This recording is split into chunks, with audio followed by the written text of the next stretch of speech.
Hello, I'm your host Jim McLean. Welcome back to another episode of the Banterflix Movie Review Show here on NvTv. Let's see what movies we'll be talking about tonight.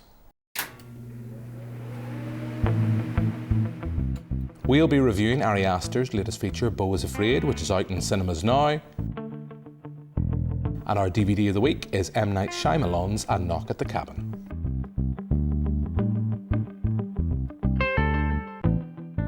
So that's what we've lined up for you on this week's show. Joining me in the studio this evening is Joe Mc Elroy. Joe, I have to commend you because you've stepped in at the last minute because we were going to have Hamish Calvert on the show this week, local blogger. Not that there's anything wrong with you, and I'm glad to see you, but not that we're not glad to have you on the show. But Hamish, I hope you're feeling better.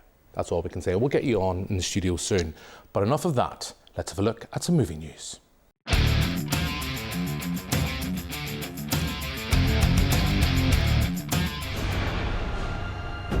Move, said the great white father.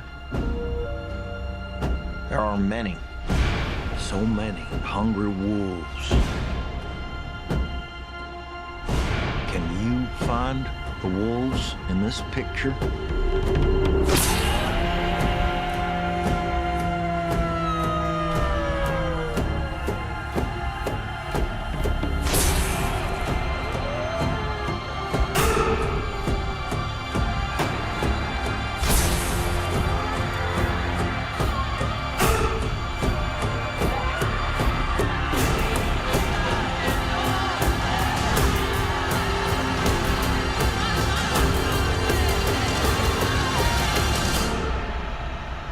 Can you find the wolves in this picture?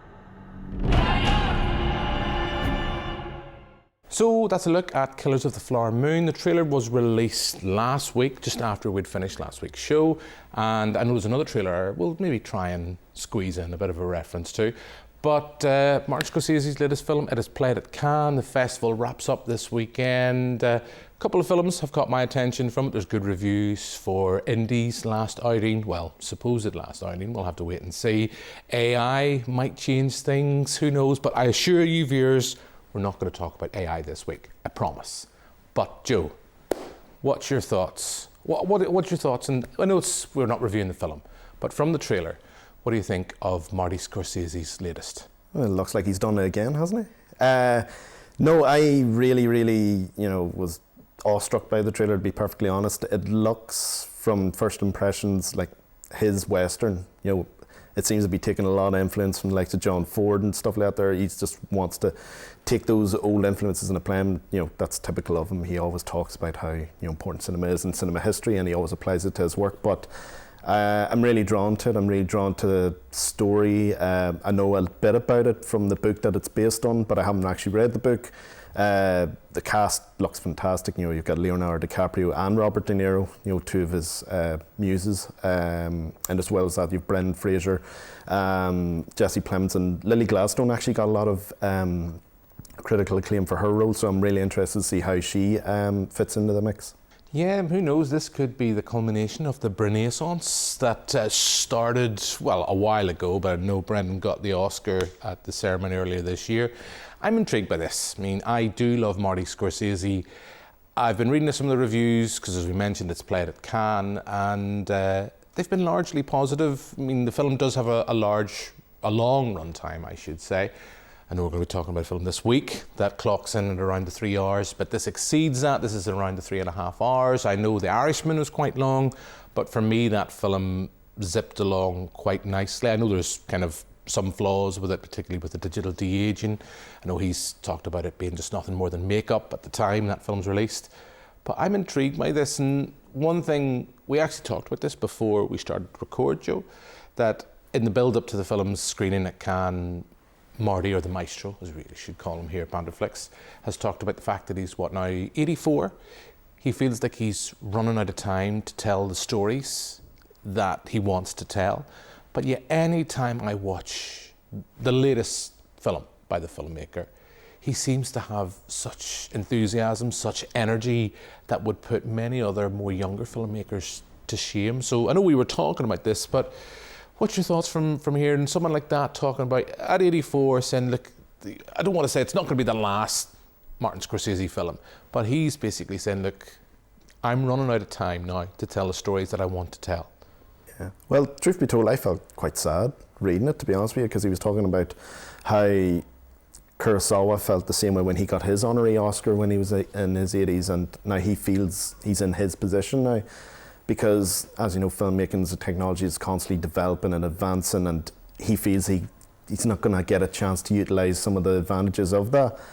And not only that, it got me thinking of other older directors around his age bracket, you know, the likes of Spielberg and even Francis Ford Coppola. I know he's bringing out his big film next year, but at the same time, it just felt sad. It's like we're going to miss a lot of great film talent, not just in terms of making films, but preserving films and championing old films. You know, like that's going to go, and it's hard to see who's going to follow up in those steps, but yes, ultimately it was just a bit melancholic and not there and sad looking back. Yeah, it was, and I've mentioned the runtime, 3.5 hours. What's your feelings about that? I mean, we've already mentioned The Irishman, it was a long film. I mean, he does make long films, but also we should mention this is going to be released on Apple TV. I believe it will, like The Irishman, get a limited theatrical release. We'll not delve into the whole Martin Scorsese, MCU, it's not cinema. We don't have time, viewers. We just don't have time for that discussion. But I do think there's a conversation to be had. These filmmakers, like the list of filmmakers that you've mentioned, Steven Spielberg, I know is not going down that way. But we have Martin Scorsese now, pretty much these projects that he's passionate about, that he wants to make, because he's wanted to make this film for a long time. And he's bided his time to get the right time and get everyone together that he wanted on the project. But it's Apple TV that are bankrolling these. I know there's other studios as well that are involved, but it's mostly going to be seen at home, I would imagine, unless, like ourselves, we're going to charge out to our local cinema on the day of release and see it in the big screen. But, you know, like Netflix with The Irishman, it's weird feeling it to think the latest Marty film is going to be watched at home for the first time for many. Yeah. Well, just going back to the first point on length, I don't really find length an issue. Pacing's an issue for me. Like, I've seen 90-minute films that have felt 3 hours, and I've seen 3-hour films that felt like 90 minutes. So if the pacing's right, I've absolutely no problem with it.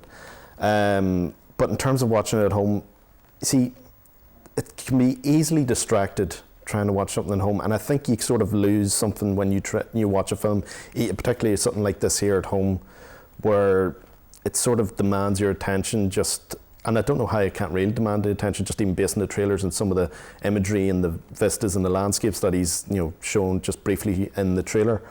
But I would encourage people to see it in the big screen, and the biggest screen possible at that. But at the same time, I'm just glad that somebody decided to cough up 200 million for Martin Scorsese to make this epic. Yeah, I get a sense that the point you make about pacing, we may come back to this in a film we're going to be talking about this week. Look, we are nearly out of time for this section, but we've mentioned one trailer being released. There was another one that I know we're both rather excited about. I was kind of thinking about, because last year Tom Cruise, too many saved cinema with Top Gun Maverick. Is he going to do it again, Joe, with the latest Mission Impossible, Dead Reckoning Part 1? It's not even an impossible mission. It's so impossible, they're going to have to do it over 2 parts. But the trailer was released just before the end of last week, again after we had finished recording. So, like you, sat down, watched it on my computer, and yeah, I'm sold. Tom, if you're watching, I'm sold. You have the money in the bank. I have bought my ticket already. I haven't, but I'm going to. I promise you I will. But you're a fan of the Mission Impossible franchise, Joe, so you must be excited about this. Oh, big time, yeah. Like you, I'm going to see this IMAX first weekend. It looks spectacular, and I'm just really grateful that Tom Cruise is trying to defy death on the screen for our entertainment at his age. For a man who's in his 50s, coming into his 60s, you know, I'm just grateful for that. It just looks fantastic. You know, the set pieces, you know, there's the character interactions and that there. It's just everything you'd want from a blockbuster is just distilled into that trailer. I'm excited, Joe. You can tell. Tom, I am excited. I'm looking forward to the film. I can't wait to see it. Like you mentioned, I'm going to see this on the IMAX screen.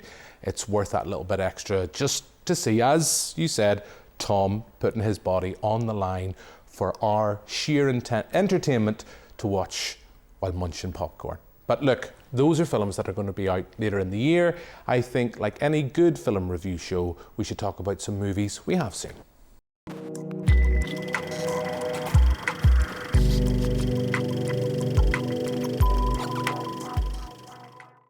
Am I dead? No, no. You've been healing so quickly. And no organs were hit, and your bleeding was really mild. What this is a room is? This is a room in our house, but it's your home for as long as you need. My name's Grace.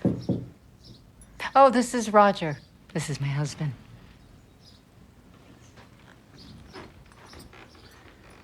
Hey, Kai. Welcome back. Thought you'd sleep in, huh? Roger's a very respected surgeon. He's the one who dressed and treated your wounds.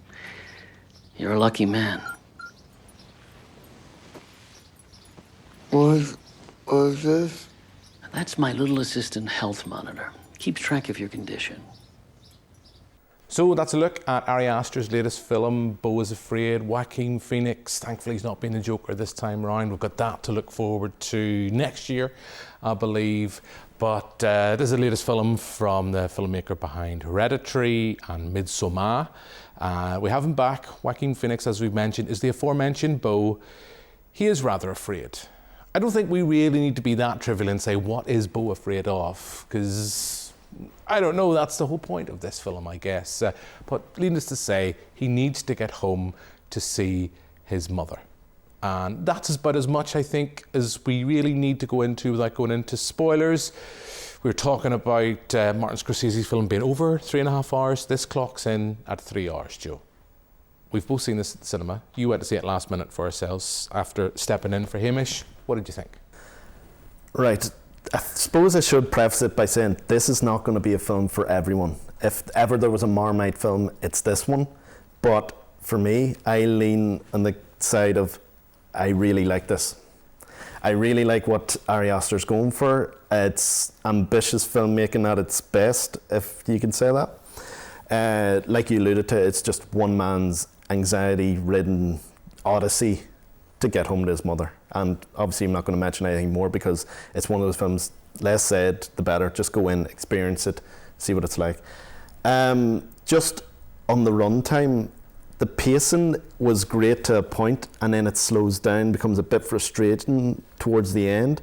But at the same time, it ties in with the thematic structure of the film. So although I didn't like the pacing, it fits for what story Ari Aster's trying to tell. I think Joaquin Phoenix is perfectly cast as Beau. He has that sort of pitiful nature to him with his softly spoken manner, and how you can tell through every frame of the film he's just, his anxiety levels are through the roof, and that comes across. The supporting cast are great as well, the likes of Nathan Lane and Amy Ryan in particular, whenever their segment comes along. And I think Aster himself, the way he crafts the film, it's visually beautiful to look at and grotesque in the best way possible at times.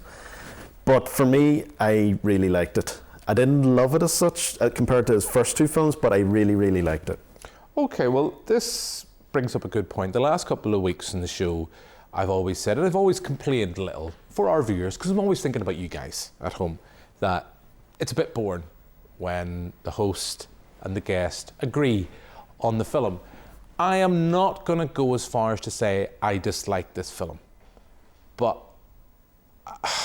I don't disagree with a lot of the points that you say, but in terms of the central problem I have, this is a concept by Ari Aster that started out as a short. I don't know off the top of my head how long that short was, but to expand that then to nearly 3 hours, 2 hours, 59 minutes, I think it stretches it to breaking point. There is probably one, if not two, great 2 hour, 2.5 hour films. Well, at least two solid 2 hour films in there. I don't think all the ideas mash together. I don't think they fit. It just feels like they've tried to put square where a circle should go. I can't fault, however, Joaquin Phoenix's performance, and there is sections, particularly near its finale, where it probably gets closer in that sense of tone, and if I could go so far without going into spoilers, of conspiracy. It goes very similar to Hereditary in that sense that you go back and reevaluate kind of certain aspects of the film and look back at different characters differently. It does get very phallic, obsessed, as much as I can say. The finale I loved. I just found though that it meandered. And in the same way, I will not be a hypocrite and say that I will say like a film like Quentin Tarantino needs to take some of his more recent output, edited with a chainsaw and cut down and told, look, you make a 2-hour film. A24, they've done some fantastic films. It felt like watching the assembly cut of the film or the extended cut, the director's cut that you'd maybe watch at home or maybe would be released. I would like to see this as maybe 2.5 hours. There is a section where our protagonist watches a play and gets so engrossed in the play that, and I know it's an important aspect of the narrative, there is a part of me that says you could be really ruthless with this. And I am speaking as someone who really liked this filmmaker's first 2 films. I know there's people like James Oliver, who's been on the show, who has major criticisms with films like Hereditary. I don't have those problems. I loved Hereditary. I loved Midsommar. All 3 of his films to date have been built around 3 staggering central performances. Toni Collette in Hereditary, Florence Pugh in Midsommar, and Joaquin Phoenix here, who probably gives my favourite performance since Lynn Ramsey's You Were Never Really Here, which, you know, for anyone who's watched Joker and fell in love with that film, watch that film instead. So I've kind of rambled off. Apologies, Joe. I'm not really giving you something clean to come back to. You enjoyed it clearly much more than me. You still have reservations.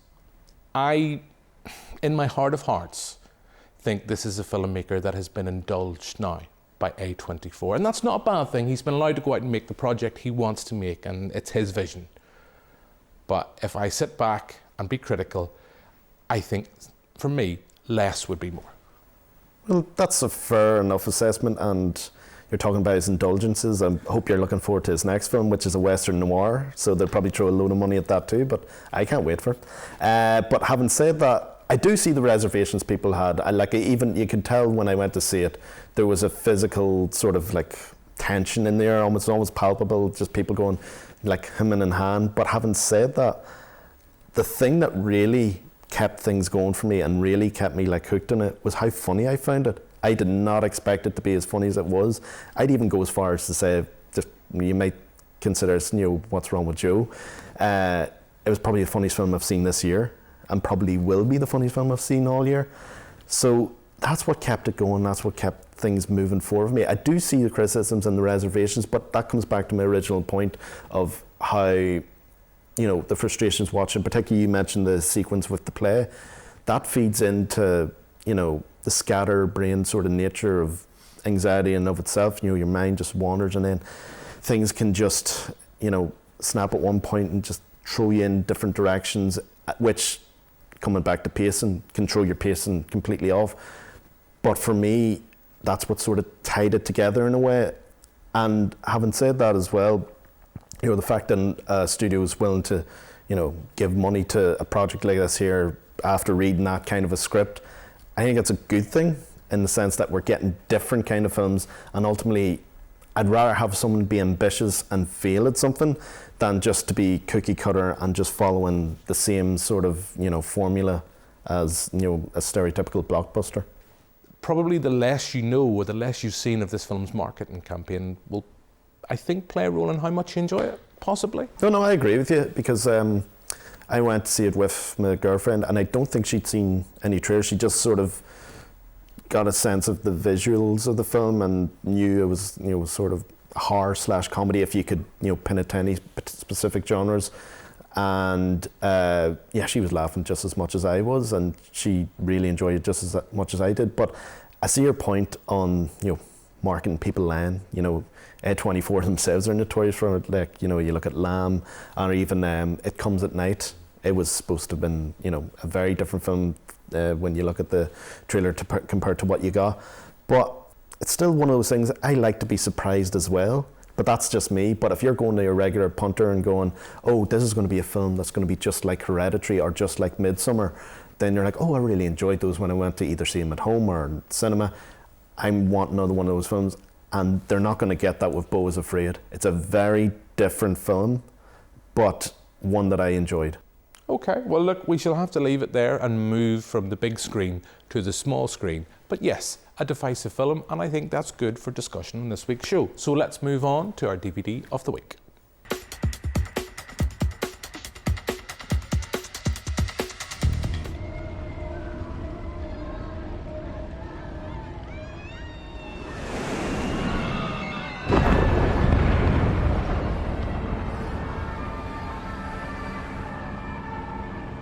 I thought it wasn't real.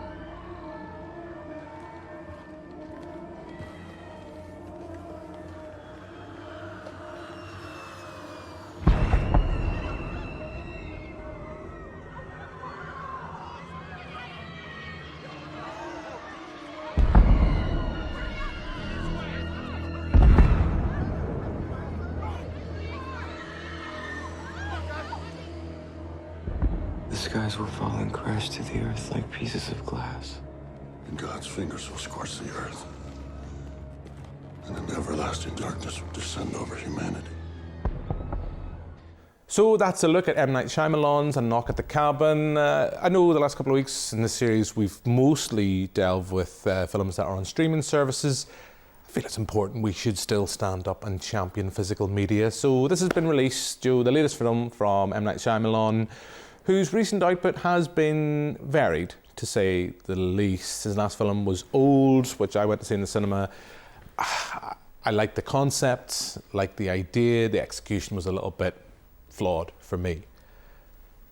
I might feel the same way about this. I missed this in the big screen, so this was an opportunity for me to watch it. He is a filmmaker that interests me and has interested me over the years. Here we have, well, the clues in the title: a group of strangers knock at the cabin. There is a couple with a young child. They're basically told one of them has to die in order to save the world. Very simple, back of a matchbox kind of concept. What do you think? Well, yeah, just going back to the concept, you give me a concept layout there, say it's going to be somewhat a home invasion thriller, just in one location, like, you've sold me. And yeah, I was with this one right from the get-go and I really enjoyed it. So that's sort of a 2 for 2 this week. But you just mentioned, you know, M. Night Shyamalan, his sort of output recently has been a bit scattered. Like, I did like Old for what it was. And ever since the likes of Split, his sort of comeback, you know, it has been a bit of a mixed bag. But this here one, I think it's his best sort of film since then. If you're going to sort of split his career between, you know, all the blockbuster failures and then everything since. Yeah, I really enjoyed this. Probably the main reason behind it is how he managed to tell the story within that one location. Like, his visual sense for the film was just fantastic. The way he would move the camera, the way things would be blocked and that there within it, it was just fantastic. And as well as that, the performances were good, particularly Dave Bautista, who was fantastic. He's probably the best out of everyone in the film. I suppose story-wise, I can see where there's sort of flaws within it. But at the same time, I was sort of still so swept up with it that I couldn't really, like, I sort of got distracted from them, like, through the more positive aspects of it. But yeah, ultimately, I really liked it. Well, you've been quite positive. I don't want to be down on it, and I know I said previously when we were talking about Beau is Afraid, it's great, you know, that this week we're disagreeing on things. It makes it much more interesting than you saying you loved it, I saying I agree, then we all go home or want to go see something else in the cinema. This is a filmmaker that has interested me over the years. We think of course, The Sixth Sense, Unbreakable. More recently, we've had Glass, and we mentioned Split as well. There's Signs, The Village. We'll not talk about some of the other projects there. I mentioned that Old was a film, I liked the idea. I just felt that the execution was lacking or was overcooked. I don't think that's the case here. I think my central problem is the fact it feels like much of Shyamalan's work, it's classic Twilight Zone. You could probably do this in half an hour, 45 minutes. It's stretched out to what, an hour and a half? The surprising thing is, without going into spoilers, that it's not, there's no twist. I mean, it puts its card on the table pretty early on. It's up to you then whether you choose to believe that narrative. And there's interesting things about falsehood and fake news that you can read into it and things like that. The performances are fine. There's nothing I can criticize it with. It's just a perfectly serviceable feature. It's the classic 3-star film review. It's not that I didn't like it. It's not that I loved it. It's a 3-star meh. That's still a positive. But, like we talked about with Joaquin Phoenix, what really kept me engaged is Dave Bautista. But I think this is the first film I've really sat down and realised going, he can act, and there's sequences where there's reams of dialogue and narrative that he's running off, and he is what delivers, his performance delivers the heft. Generally, I thought the film was fine. Am I going to be rushing to rewatch it? Probably not. Well, yeah, no, you're absolutely right. And yeah, the points you made about the fact, his wrestling background and how he differs from others that have done something similar to that, like they all seem, like even John Cena, if you want to bring him in that equation as well, they all seem like movie stars. Whereas, like you said, he's more of an actor, if you know what I mean. But I think that's mainly down to the roles they choose. I would love to see The Rock try something a bit more serious. No, I know you'd laugh about it, but like I'd just love to see how he could test himself as an actor instead of playing it safe with all these generic sort of film roles that he does. Like John Cena, to an extent, through the Peacemaker TV show, he kind of shows, he could be, a good actor again, given the right role. You could see something from it, but... No, as things stand, Dave Bautista's light years ahead of him in terms of acting ability, I think. It does feel like a very post-COVID film in that sense of how it seems that we seem to question or not question what's in front of us happening in terms of the worlds and the falsehoods, and you've mentioned issues with faith. So there is interesting things about it. But look, that's the beauty of this show. It's a democracy. It's, as much as I like to think, it's not a dictatorship, Joe. You have your thoughts, you're entitled to your opinion. I have my thoughts, and more importantly, you guys at home, you're entitled to your thoughts on the film. So let us know if you've seen any of the films we've reviewed this week. We are nearly out of time, but I think just before we go, let's have a look at the films we'll be discussing next week.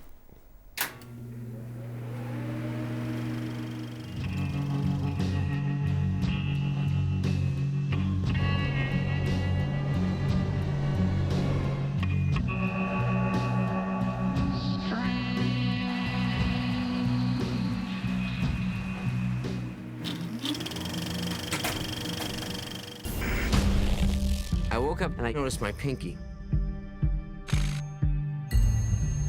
Auto-animated. Parkinson's disease.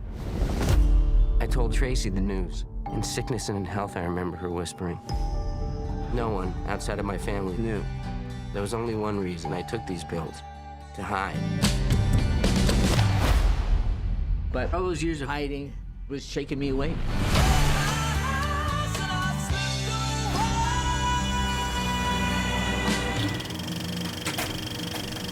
So that's a look at Inland Empire and Still, a Michael J. Fox movie. We're going to be talking about that next week. Joe, any of those pique your interest? I know you're a David Lynch fan like myself, so I know I'm not going to ask you to review it this week because we are nearly out of time, but are you a fan generally of Inland Empire? It's the one Lynch film I haven't actually seen, but I know it's shown in the QFT, so I'm probably going to go to one of those screenings. Well, that's great, Joe. When you finally get to see the film on the big screen, you can tune in next week to see what we thought of Lynch's feature. But that's us out of time. So all that's left for me to do is thank my guest here in the studio. So thank you very much, Joe. Thanks, Jim. And Hamish, hopefully you are feeling better soon. We'll get you on the show. But that's us for another week. We'll be back next week with another show. But for now, until then, goodbye.